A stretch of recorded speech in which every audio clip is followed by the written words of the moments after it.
Ya, sabar itu bukan diam.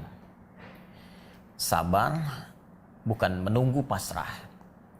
Ya, sabar adalah sebuah sikap menerima segala keputusan yang telah Allah tetapkan, diiringi ikhtiar.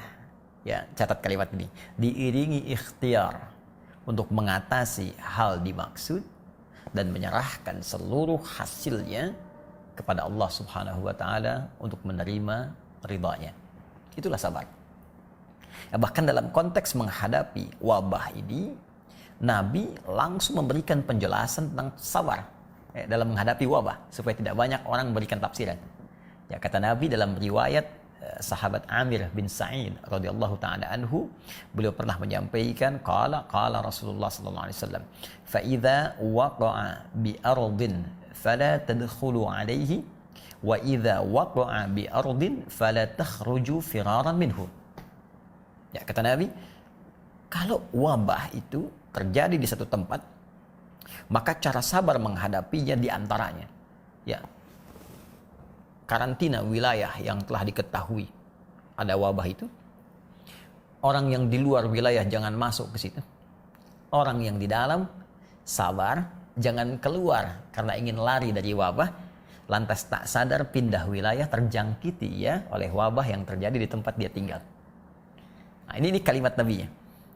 Kalimat yang kedua, ada hadis yang disampaikan oleh Abu Usaib radhiyallahu taala anhu ketika beliau berkata, qala Rasulullah SAW, atani Jibril alaihi salam bil huma wa ta'un fa amsakatil huma bil Madinah wa nasharat ta'un fi Syam. Ya, kata Nabi, Jibril mendatangiku menginfokan bahwa umat Muhammad SAW akan diuji dengan demam dan wabah. Dan nanti banyak yang wafat ya dalam kondisi itu. Ya, demam akan terjadi di Madinah dan wabah akan menyebar di Syam. Ya, Syam sekarang ada 4 wilayah, 4 negara. Ya, Lebanon, kemudian Palestina, Jordania, ada Syria.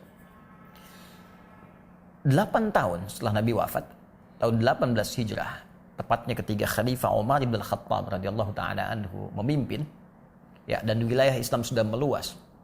Ya, base-nya, ibu kotanya ada di Madinah, tapi luasnya wilayah menjangkau sampai ke wilayah Syam. Dan terjadi wabah di Syam. Benar apa yang disampaikan Nabi. Nah, terjadilah kemudian wabah itu di Syam. Dan bagaimana kemudian cara sahabat menangani itu semua dalam mempraktikkan petunjuk Nabi SAW. Ini yang sangat menarik. Nabi memberikan petunjuk saat beliau hidup, ya, tentang karantina, ya, tentang bersabar, tentang macam-macam. Itu dipraktikkan oleh Umar. Yang paling menarik adalah bagaimana Umar selaku pemimpin bersinergi dengan stakeholder negara pada saat itu dan di wilayah tempat adanya wabah. Ya, Umar pemimpinnya, Amr bin As, ya, gubernur di Syamnya. Kemudian ada Ubaidah bin Al-Jarrah, pemimpin pasukan di wilayah itu. Kalau kita TNI Polri-nya. Kemudian ada Mu'adz bin Jabal, ya, Mu'adz bin Jabal radhiyallahu taala anhu muftinya. Itu semua rapat. Ya, Abdurrahman bin Auf, ya, sebagai orang yang tahu informasi dari Nabi, ya, tentang hadis-hadis Nabi terkait wabah. Rapat semuanya. Ya, bagaimana menyusun tim? Ya, kalau sekarang gugus, ya, petugas khusus menangani hal tertentu. Ya, didudukkan, didiskusikan, dibuat sebuah sistem, datanya kemudian dibahas bersama-sama, diselesaikan bareng-bareng. Ya, sampai Amr bin As radhiyallahu taala anhu pernah disampaikan, ya, ada riwayat yang sampai dari Amr bin As radhiyallahu taala anhu menerjemahkan kalimat Nabi tadi dengan memberikan instruksi langsung kepada masyarakat. Ya, kata Amr bin As radhiyallahu taala anhu, fatafarraqu fi syu'ab, ya, wa fil audiyah. Ya, kata Amr bin As radhiyallahu taala anhu, ayo buat social distancing, menyebar. Ya, ini wabah ini seperti api. Ya, kalau kita menyatu maka terkena semuanya, menjalar cepatnya seperti api, tersambar-sambar. Maka kata beliau, buat social distancing, menyebar.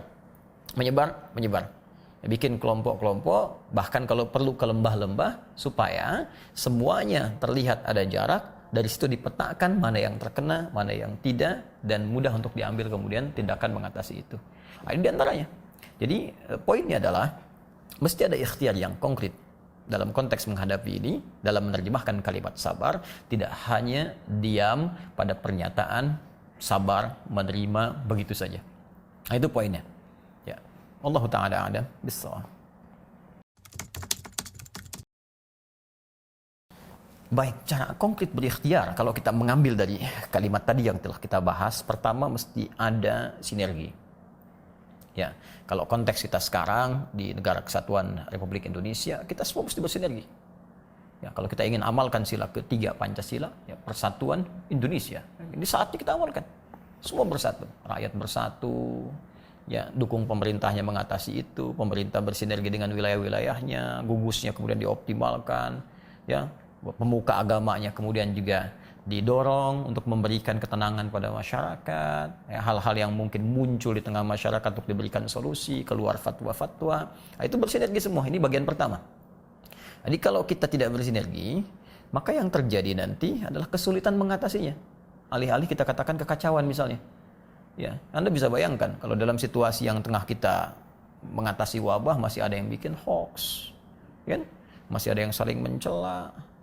Ya, masih ada yang saling ingin menikam dan sebagainya. Bagaimana kemudian kita bisa mengatasi hal yang besar sementara yang kecil-kecil pun tak bisa kita atasi? Maka ini yang bagian yang pertama, kita harus bersatu. Ya, bersatu, semua hal yang bisa kita kerjakan secara positif kita lakukan. Yang punya harta berlebih ya jangan cuma dipamer-pamerkan saja. Ya, jangan cuma ditampil-tampilkan. Ini saatnya kita berbuat sesuatu untuk negara.